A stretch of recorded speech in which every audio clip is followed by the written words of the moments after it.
छत्रपती शिवरायांच्या काळामध्ये करपल्लवी नावाची भाषा जास्त प्रचलित होती. विशेषतः जे हेर खातं होतं बहिर्जी नायकांचं आणि त्याच्या सहकाऱ्यांचं, त्यामध्ये खूप अंतरावरून हातवाऱ्यावरून ही भाषा ओळखली जायची. आणि तीच करपल्लवीची भाषा सातारा जिल्ह्यातल्या फलटण तालुक्यातले जे अमोल पवार गोंधळे आहेत ते वाडवडिलांची भाषा टिकून आहेत. आपण एक नाव एका जणाचं कोण येते एक जण काय नाव तुमचं? श्रीकांत पाटील. हे आपण ते कसं ओळखतायत आणि कसं सांगतायत हे त्यांच्या हातवारे सांगतील आणि मग दुसरे सांगतील.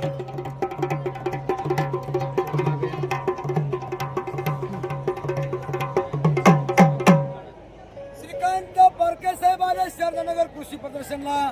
नाव सांगितलं म्हणाला गोंधळी आला जेवढ्या प्रदर्शन पाहायला गेला.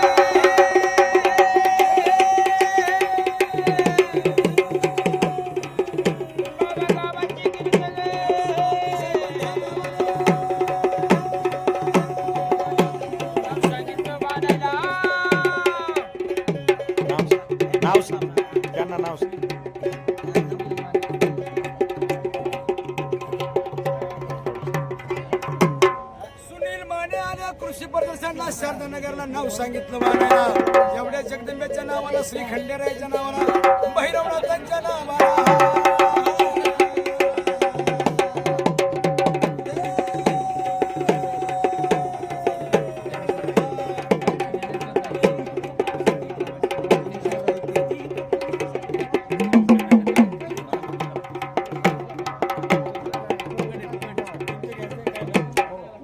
ज्ञानेश्वर रायते साहेबांच्या नावाला.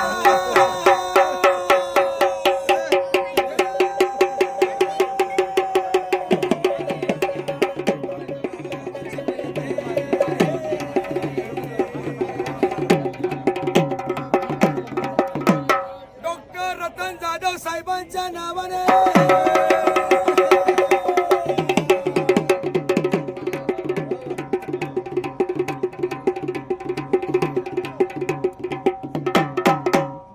विनोद साहेबांच्या नावाने आलं प्रदर्शन पाहिलं शारदानगर बारामती शहरात.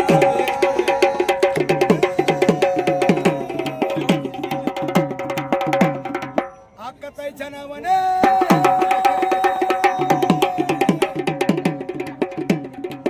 संजयराव कांबळे साहेब आले बरं का प्रदर्शन पाहायला. नाव सांगितलं बरं.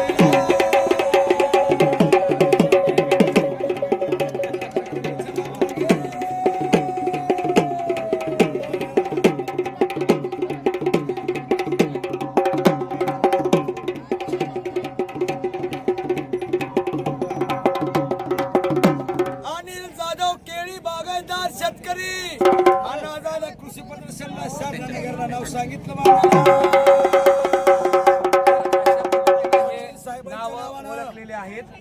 खरं तर अमोलजी पुन्हा करून शिकतात हे आमच्या वडिलांनी शिकवले आम्हाला. वडिलांनी त्यांच्या आजोबांनी पंजोबांनी शिकवले. असं म्हणजे पूर्वीपासून चाललेली कला आहे. आणि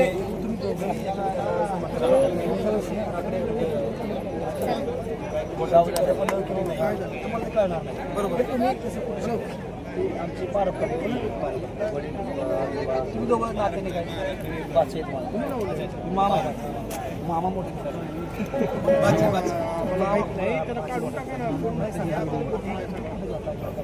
सर म्हणजे आम्ही जवळजवळ ऑल महाराष्ट्र फिरतो आणि महाराष्ट्राच्या बाहेर सुद्धा कला केलेली आहे.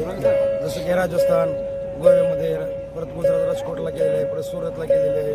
आणि आपल्या महाराष्ट्रामध्ये बरेच ठिकाणी केलेले म्हणजे नाशिक, संभाजीनगर, अहिल्यानगर, अमरावती म्हणजे भरपूर ठिकाणी असं मी महाराष्ट्रावर फिरलेलो आहे. कृषी प्रदर्शन फेस्टिवल मार्फत किंवा जत्रा भरवतात नाही का लोक, देवीची यात्रा असो, नाथांची यात्रा असो किंवा श्री खंडेरायाची यात्रा असो, म्हणजे ज्या ठिकाणी जो मोठा उत्सव असतो किंवा फंक्शन असतं, फेस्टिवल असतं किंवा प्रदर्शन असतं, त्या ठिकाणी बरोबर मी ठिकाणी एक कला दाखवली सादर केलेली आहे. मला एक सांगा, शिवरायांच्या काळाच्या नंतर सुद्धा राजेश्वरी खूप होता बरोबर. आता तो खूप कमी होत चालला. तुम्हाला त्याबद्दल काय सांगितलं, लोकांनी कसं ते जागृत ठेवलं पाहिजे? सर मला एक सांगू इच्छितो की जी आपली जुनी कला आहे म्हणजे 12 बोलत्यांची जी कला आहे ज्यांनी ती जपली आहे त्यांनी ती कला प्रदर्शित केली पाहिजे. ही कृषी प्रदर्शन फेस्टिवल असो आणि काय जी गोंधळी कला जी आहे, शिवकालीन गोंधळी कला ही महाराजांच्या काळातील सुरुवातीपासून चालली आहे. कारण कसं जे महाराजांचे गुप्तेर होते बहिर्जी नाईक असे, त्यांचा 12 बरोबर संच होता. त्या संचामध्ये म्हणजे संघामध्ये आमचा गोंधळाचा समावेश होता. गड किल्ल्यावरती जाऊन माहिती मिळवून त्यांना बहिर्जी नाईक पण पोहोचवायची आणि बहिर्जी नाईक त्यांच्यामार्फत महाराजांपर्यंत पोहोचवायची. आणि हातांच्या इशाऱ्यावरती हातवारे करून ते नावे ओळखायची, गुप्तेर कुठं आलाय कुठं नाही, आणि तो शत्रूचा गणेमकाव करून ते बहिर्जी नाईक महाराजांपर्यंत पोहोचवायची. आणि ती कलाच्या 450-500 वर्षांची चालू झालेली कला आहे. आज पंजांनी जपली आणि त्याचं योगदान आम्हालाही मिळलं.